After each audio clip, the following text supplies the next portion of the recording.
Et cette fois-ci, il s'est passé quelque chose d'autre et qui expliquera le ton de mon intervention. Je n'ai pas l'intention de faire de la polémique avec qui que ce soit. Je dis, non pas que je n'aperçoive pas quelques éléments qui me permettraient de faire de la polémique. Je dois avouer que la multiplication des attaques, dont depuis 10 jours, nous sommes l'objet, sous les feux croisés de la gauche, de la droite et de l'extrême droite, qui auraient donné très cher pour rester entre eux. Formidable, formidable situation. Il y avait l'UMP et le PS, ils étaient certains d'être en finale, donc ils avaient une chance sur 2 de l'emporter. Une chance sur 2, c'est pas mal. Pour ceux qui s'intéressent au concours de pronostics, une chance sur 2, finalement, c'est un capital qu'il convient de ne pas laisser perdre. Et ils avaient une assurance tout risque, garantie, un parachute en or. C'était la présence de Jean-Marie Le Pen qu'il suffisait d'agiter comme on agite la muleta devant le taureau, de manière que les voix se précipitent en masse vers les 2 candidats qui étaient censés défendre la République contre l'extrême droite. C'était ça le scénario et c'était ça le schéma. Alors, à entendre leurs attaques multiples, multipliées, j'ai même entendu Jack Lang aujourd'hui, Jack Lang, expliquer... Non. On va montrer qu'on peut se comporter différemment. Jack Lang expliquait que j'étais le responsable de la crise d'Airbus. Aujourd'hui même. Oui, il faut de l'imagination, n'est-ce pas? Et donc, on va avoir des attaques de toute nature. Toute nature. Les plus politiciennes et les plus désastreuses du point de vue de l'esprit civique. Je n'ai aucun doute sur ce sujet. Et finalement, je les comprends, les pauvres. Non mais mettez-vous à leur place.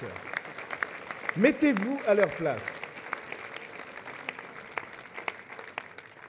Que voulez-vous qu'ils fassent contre la force d'un peuple qui a décidé de se mettre en marche et d'imposer un président de la République qui le respectera et le rassemblera?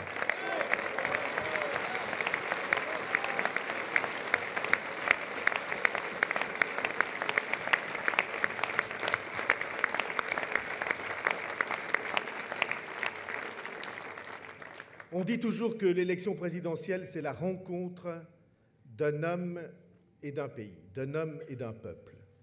Eh bien, c'est exactement ce qui est en train de se produire. C'est la rencontre d'un pays avec un projet porté par une méthode et une personnalité qui ne ressemblent pas en effet à ceux qu'on a connus depuis 25 ans. Et je vais vous dire en quoi cette méthode et ce projet diffèrent profondément de ce que nous avons connu depuis 25 ans. Voyez-vous, j'ai été un responsable politique classique. Je n'en rougis pas. C'était honorable. J'ai été un très jeune député, j'ai été un très jeune ministre. J'ai exercé une fonction qui est, à mon avis, une des plus belles qu'on puisse rencontrer dans la République, ministre de l'Éducation nationale. J'en ai été très fier et j'en garde un souvenir profond, comme je l'ai expliqué lundi soir dans l'émission de TF1. J'ai été élu comme chef de parti. Tout ça était flatteur, on va dire, était intéressant. Et puis, peu à peu, j'ai vu se former sous mes yeux l'échec de mon pays. Et quand vous êtes un responsable politique, quand vous avez été député, quand vous avez été ministre, quand vous exercez des responsabilités, voir se succéder à chaque élection la flambée des rêves, des promesses de toute nature, et derrière, très vite après, la désillusion.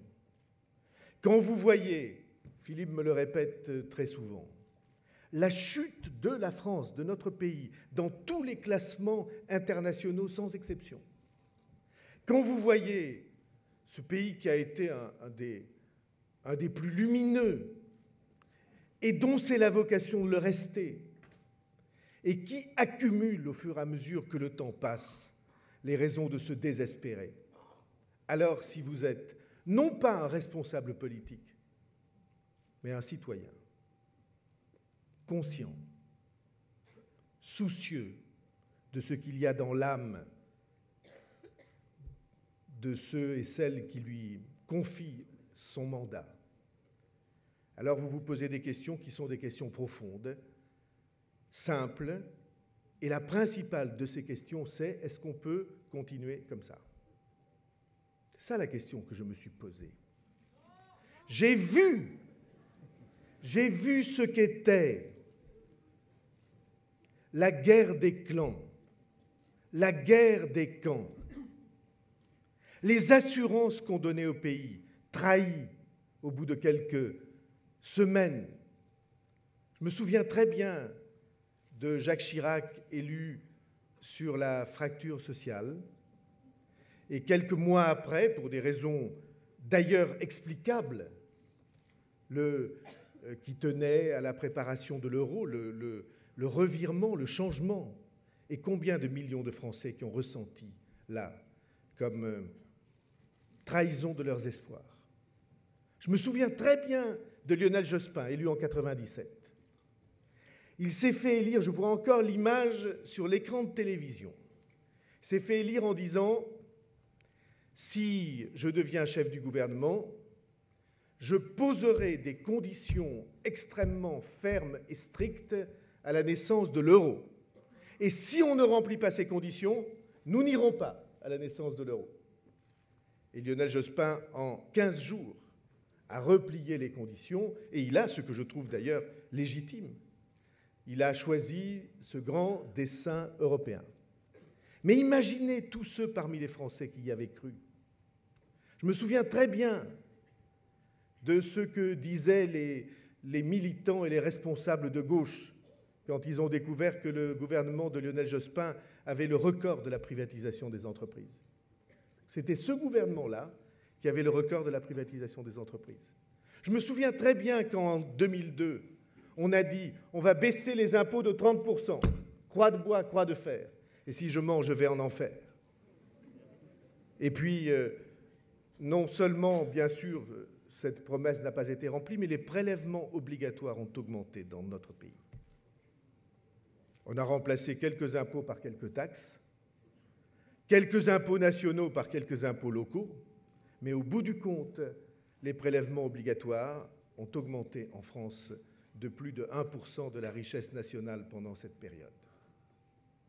Et je me suis dit que dans cette succession d'affrontements, dans cette succession de promesses et cette succession de désillusions, il n'y avait au bout du compte que le désespoir de la France.